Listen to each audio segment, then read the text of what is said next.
రవికిరణ్ గారితో మాట్లాడదాం. పెద్దిరెడ్డి రవికిరణ్ గారు బీజేపీ అధికార ప్రతినిధిగా మనకి అందుబాటులో ఉన్నారు. నమస్తే అండి రవికిరణ్ గారు. సో ఏం సార్, ఏం గేమ్ ప్లే చేశారు? మొత్తానికి వస్తున్నాను, రావట్లేదు, మొత్తానికి వస్తున్నాను, హాజరు అవ్వబోతున్నాను అంటూ చెప్పిన పవన్ కళ్యాణ్ గారు నిన్న యువగళం పాదయాత్ర ముగింపు సభకి డుమా కొట్టారు. దీంట్లో బీజేపీ పాత్ర ఏంటి? హరి గారు, ముందుగా మీకు తోటి ప్యానలిస్టులకి, సాక్షి టీవీ వీక్షకులందరికీ శుభోదయం అండి. బీజేపీ పాత్ర ఏముంటది, వాళ్ళ పార్టీ వాళ్ళ కార్యక్రమం చేసుకుంటారు, మా పాత్ర మాకేంటి సంబంధం. కానీ బట్ యువగళం పాదయాత్ర మీద ముగింపు అయింది కాబట్టి అసలు ఆద్యాంతం ఎలా జరిగింది అన్నది ఒక 2 నిమిషాలు విశ్లేషిస్తే చెప్పండి. ఓకే, ఏ నాయకుడైనా సరే ఒక పాదయాత్ర 8,000 కిలోమీటర్లు 800 రోజులు సరే, ఒక విడతగా చేశారా 2 విడతలుగా చేశారా, ఎలా చేసినా సరే ఏ నాయకుడైనా చేయటం మంచిదే. అది అనేక నిర్బంధాల నడుమ, చిన్న చిన్న ఘర్షణల నడుమ, వర్షాలు లేకపోతే ఎండలు తుఫాన్ల నడుమ వారికి అభినందనలు, శుభాకాంక్షలు. అయితే ఇప్పుడు వారు యువగళం స్టార్ట్ చేసే ముందు ఒక బహిరంగ లేఖ నారా లోకేష్ అని నేను రాస్తున్న బహిరంగ లేఖ, ఈ లేఖ రాశారు 25/1/2023 రాష్ట్ర ప్రజలను ఉద్దేశిస్తూ ఒక లేఖ రాసి అసలు ఏ ఉద్దేశంతో ఈ యొక్క యువగళం పాదయాత్ర చేపడుతున్నాను అని దీంట్లో రాస్తూ, ఓకే రాష్ట్రంలో అనేకమైనటువంటి ఘర్షణ జరుగుతుంది, రైతులకు అన్యాయం జరుగుతుంది, మహిళలకి ఇబ్బంది జరుగుతుంది, అనేక అరాచకాలు జరుగుతున్నాయి. ఇవన్నిటికీ సమస్యల పరిష్కారాని కోసం నేను మీ ముందుకు వస్తున్నాను, యువతకు భద్రత కల్పిస్తాను. సో మీరే ఒక బలమై నా యువకుల పాదయాత్ర నడిపించండి అంటే, మీరే ఆ యువకులు, మహిళలు, రైతులు అందరు కార్మిక కర్షకులందరూ మీరే నడిపించండి అని చెప్పి బహిరంగ లేఖ రాశారు.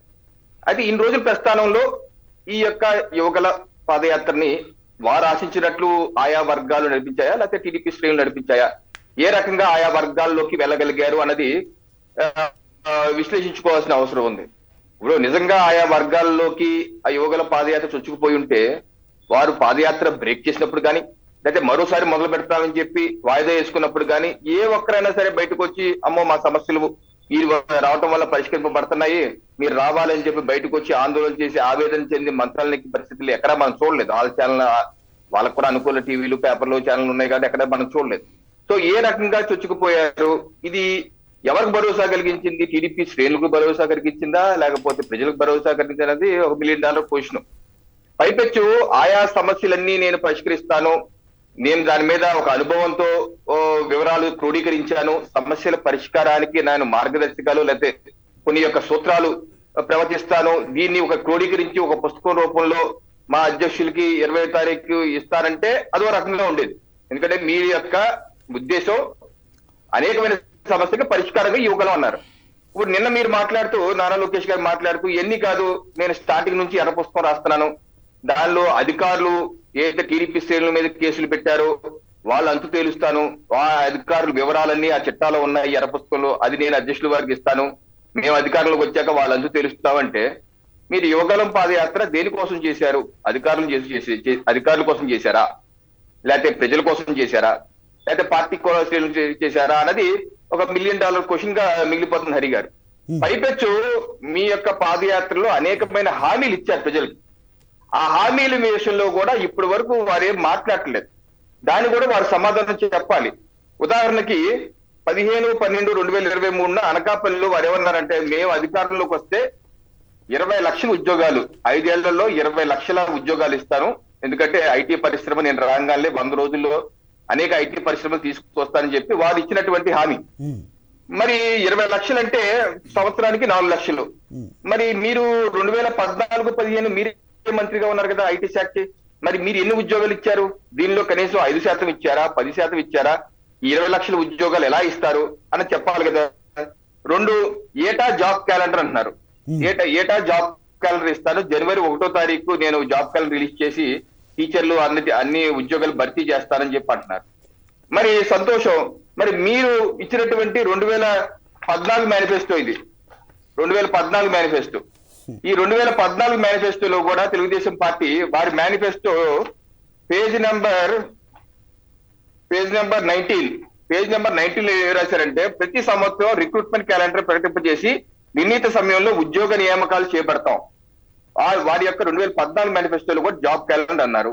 మరి మీరు కేబినెట్ మంత్రిగా ఉన్నటువంటి ప్రభుత్వంలో మీరు జాబ్ క్యాలెండర్ ఎందుకు ఇవ్వలేకపోయారు, ఇప్పుడు మేము ఇస్తే మాకు అధికారం మళ్ళీ మళ్ళీ చేస్తామని చెప్తున్నారు. ఇది ఎంతవరకు సమంజసం? అలాగే 26/2023 వారు నెల్లూరులో మాట్లాడుతూ వన్ టైం సెటిల్మెంట్ కట్టద్దు, మేము ప్రభుత్వంలో అధికారంలోకి వచ్చాక అందరికి ఉచితంగా ఇల్లు కట్టించిస్తాము. అలాగే ఏదైతే గతంలో 2 దశాబ్దాలుగా ఓటీ వన్ టైం సెటిల్మెంట్ మీరు డబ్బులు కట్టక్కలు మేమే మళ్ళీ ఉచితంగా దానికి ఇస్తా ఉన్నారు. ఒకటి 22 దశాబ్దాలుగా ఉన్నది మేము చేస్తా ఉంటున్నారు, కొత్తగా ఇల్లు కట్టించిస్తా ఉంటున్నారు, సంతోషం. మరి మీరు గత ప్రభుత్వ హయాంలో మరి ఎన్ని ఇల్లు కట్టించారు?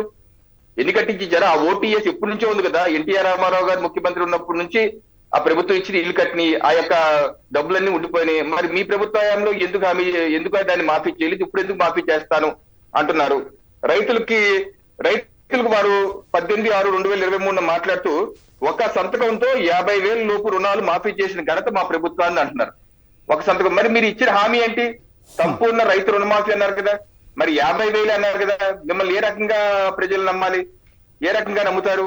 అలాగే ప్రతి జిల్లాలో ఫుడ్ ప్రాసెసింగ్ యూనిట్లు పెడతాం అయ్యి అంటున్నారు. ఇవన్నీ మీరు మీ ప్రభుత్వం అలాగే పవర్ లూమ్లకి ఉచిత విద్యుత్తు ఇది తిరుపతిలో మాట్లాడుతూ 13/2/2023 పవర్ లూమ్స్ కి ఉచిత విద్యుత్ అన్నారు.